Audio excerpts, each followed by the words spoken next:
Natural star Nani తాజాగా నేను local చిత్రంతో డబుల్ హ్యాట్రిక్ కొట్టాడు. ఈ చిత్రం ప్రస్తుతం బాక్సాఫీస్ వద్ద వసూలు సునామీ కురిపిస్తుంది. 5 రోజులకు గాను 20 కోట్లు షేర్ రాబట్టి ఈ సినిమా నాని కెరీర్లోనే తిరుగులేని బ్లాక్ బస్టర్ సినిమాగా దూసుకెళ్తుంది.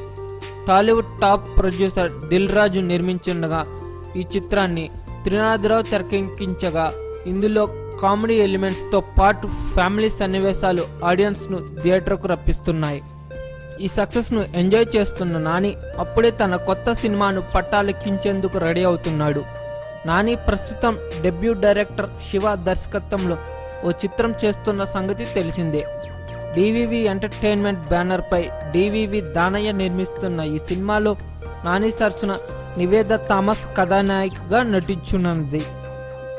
క్రూషియల్ రోల్లో ఆది పినిశెట్టి కనిపించనున్నాడు. ఇక ఇదిలా ఉంటే దిల్ రాజుతో మరో సినిమా చేసేందుకు నాని రెడీగా ఉన్నట్లు సమాచారం. వేణు శ్రీరామ్ ఈ చిత్రాన్ని తెరకెక్కించనున్నాడని అంటున్నారు.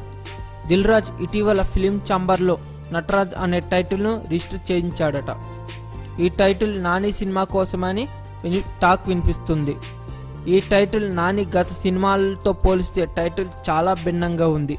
మరి నటరాజుగా నాని విభజన ఎలా ఉంటుందో చూడాలి. Thanks for watching. Please subscribe our channel.